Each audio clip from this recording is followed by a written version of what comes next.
आप सबका स्वागत है आपके चैनल में। हम देख रहे हैं एक्सरसाइज 1.2 का सवाल नंबर 2 कक्षा 10 का है। न्यू सिलेबस के अकॉर्डिंग है।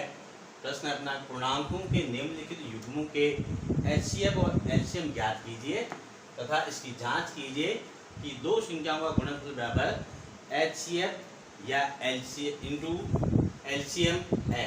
अपने पास दो संख्याएं हैं 26 और 91। हम क्या करते हैं, पहले इनका एलसीएम और एचसीएफ दोनों ही ज्ञात करते हैं। तो हमें ज्ञात करने के लिए हमारे पास क्या है, अविभाज्य गुणनखंड विधि है। उससे हम इनका एचसीएफ और एलसीएम ज्ञात करेंगे। इस प्रकार से दोनों ही को हमें इस प्रकार से लिखना है। अब इसमें हम पहले 2 का भाग देते हैं। इसमें 2 का जाएगा 1 और 3, फिर 13 का भाग देंगे 1 का। ठीक है दोस्तों। अब इसमें अपने पास क्या है, 2 का भी दिया जाता है और 3 का भी दिया जाता है। जोड़ते हैं 9 और 1 10 आता है। इसमें जाएगा आपका 7 का भाग। ठीक है।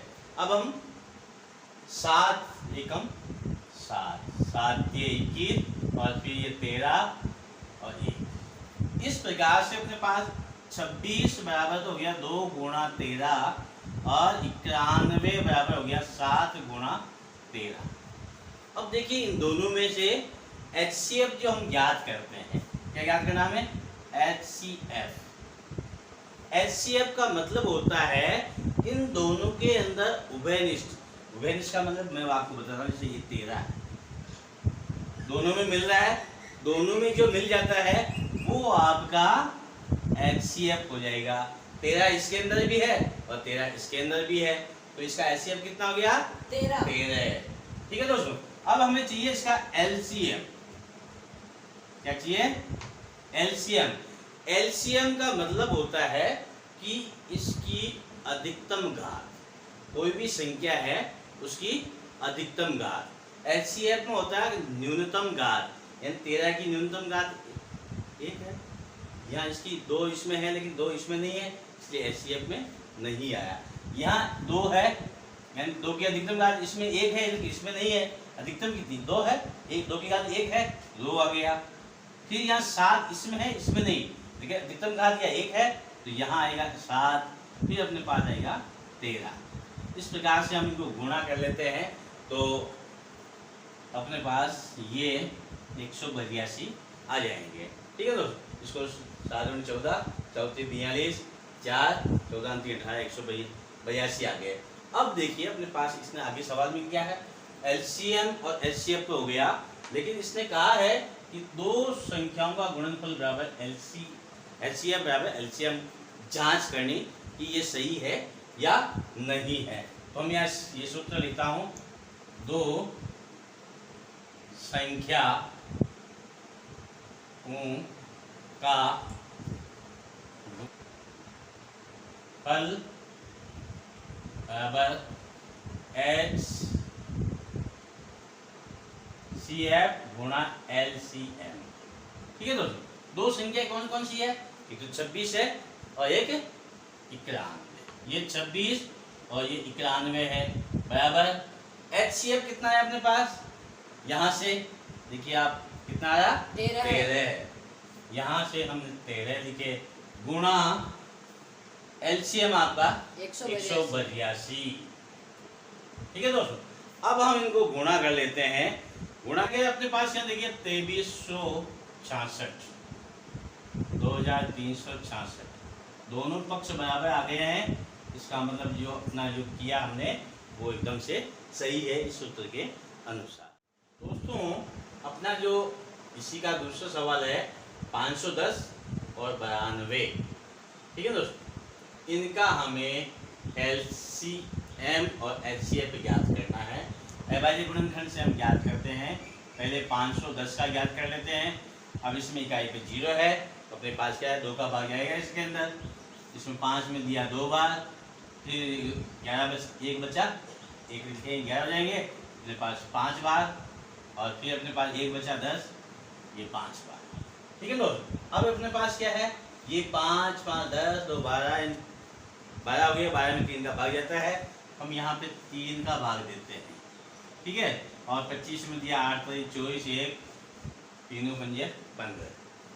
अब 8 5 13, इसमें 3 का भाग नहीं जा रहा है, हम 5 का देते हैं, तो 5 का भाग देते हैं इसमें। देखिए एक बार, फिर 7 बार, फिर अपने पास 17 1। इस प्रकार से पहले 510 है, इसको हम इस प्रकार से लिख देते हैं 2 गुणा 3 गुणा 5 गुणा 17, और 92 के हम गुणनखंड करते हैं। 92, इसमें 2 का भाग जाएगा अपने पास, 2 का दिया हमने, इसमें 4 बार गया, फिर 1 बचा 12, 12 में 2 का भाग दिया 6 बार, फिर अपने पास 2 का भाग देंगे। ठीक है दोस्तों, 2 का भाग दिया अपने पास, ये 2 और ये 3। ठीक है दोस्तों, फिर अपने पास 3 का भाग दिए, 23 का भाग देंगे 1 बार। इस प्रकार से 92 बराबर अपने पास क्या हो गया, देखिए इनमें मैं यहाँ लिख देता हूँ, 92 बराबर 2 गुणा 2 गुणा 23। इस प्रकार से इन दोनों को देखकर हम यहाँ HCF लिखते हैं। पहले क्या लिखते हैं, HCF। HCF का मतलब है दोनों में उभयनिष्ठ। अपने पास क्या है, ये 2 है, दोनों में मिल रहा है, 2 दोनों में मिल रहा है, तो यहाँ HCF क्या लिखेंगे 2। बाकी देखिए अपने पास क्या है, ये 2 है लेकिन इसमें नहीं है, 2 23 है इसमें नहीं है, इसमें ये 17 है, ठीक है ना, लेकिन इसमें नहीं है। अब हमें LCM ज्ञात करते हैं। LCM के पास क्या है, जो मिला वो तो लिखना ही है, यानी कोई भी संख्या उसकी अधिकतम घात जो नहीं उभयनिष्ठ नहीं है उसको भी हमें लिखना है। 2 कितनी बार आया, 1 2 3 बार आया है इसमें आपका, तो 1 2 बार आया ना, ये 2 बार, ठीक है। फिर 3 इसमें आया, ये 3 बार, फिर 5 है 5, फिर 17 है, फिर 23। इस प्रकार से हम गुणा करते हैं, तो अपने पास गुणा करने पर ये आ जाएगा आपका 23,460।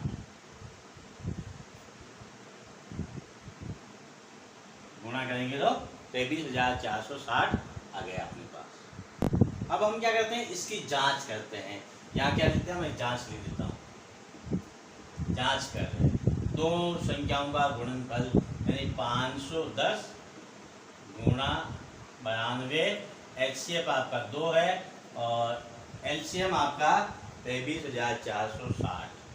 23,460, ठीक है। गुणा करते हैं हम तो 0 आपके पास आएगा, और ये 6 दूनी 12, 5 का 1, 4 दूनी 8, 1 9 और 6 4। इस प्रकार से इनको भी गुणा करते हैं तो 46,920। दोनों ही पक्ष बराबर आ रहे हैं, इसका मतलब हमने LCM और HCF ज्ञात किया, वो एकदम सही है।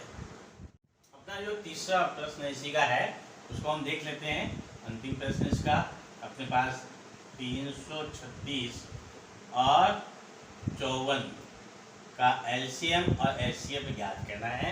उसके लिए अब देखिए शॉर्ट ट्रिक भी है LCM ज्ञात करने की, लेकिन HCF की भी है, लेकिन हमें दोनों ज्ञात करना है। दोनों को अभाज्य गुणनखंड विधि से हम ज्ञात कर सकते हैं।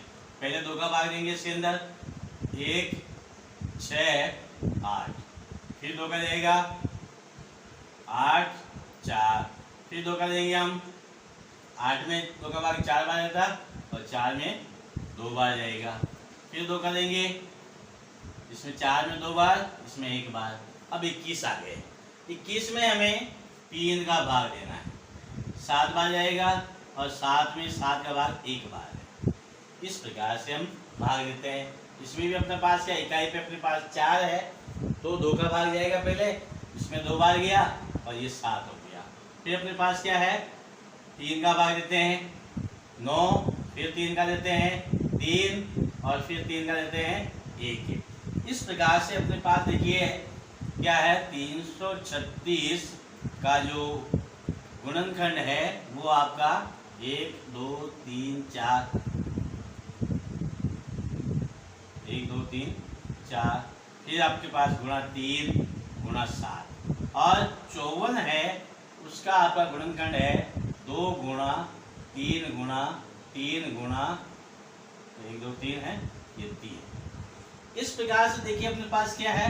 अब हम पहले इसका HCF याद करते हैं। क्या याद करते हैं? HCF। HCF के लिए हमारे पास जो मिलता है दोनों में से, वो एक तो 2 मिल रहा है दोनों में से, और एक 3 मिल रहा है। उभयनिष्ठ है दोनों में, तो HCF क्या रहेगा? 2 गुणा 3 बराबर 6 हो जाएगा। ठीक है दोस्तों, अब हमें LCM याद करना है। LCM, तो अपने पास LCM का मतलब है, यानी हमें अधिकतम घात लेनी है। 2 है ये 2 लिखा मैंने, और अधिकतम घात कितनी है? 1 2 3 4 बार आ रहा है, हम यहाँ इसको 4 बार लिखेंगे। और अपने पास अब देखिए 3 जो है 1 2 3 बार आ रहे हैं, तो 1 2 और 3, फिर अपने पास 7। ठीक है, इस प्रकार हम इनको गुणा कर लेते हैं। अपने पास जो LCM है वो गुणा करेंगे, 3024 आएगा इसका LCM। अब हम इसकी जांच कर लेते हैं। अपने पास 336 गुणा संख्या क्या? 54 बराबर HCF अपने पास 6 आया है, और LCM अपना यहाँ से 3024 आया है। ठीक है, तो अब हम इसको गुणा करते हैं 6 से। 6 चौका 24, हासिल के 2, 6 दूनी 12, 2 14, और 6 3 18, 18,144, 18,144। इसको भी गुणा करेंगे, दोनों समान आएंगे। इस प्रकार से अपना जो दूसरा सवाल है वो कंप्लीट हो गया है। फिर मिलेंगे अगले वीडियो में, तब तक के लिए जय हिंद जय भारत।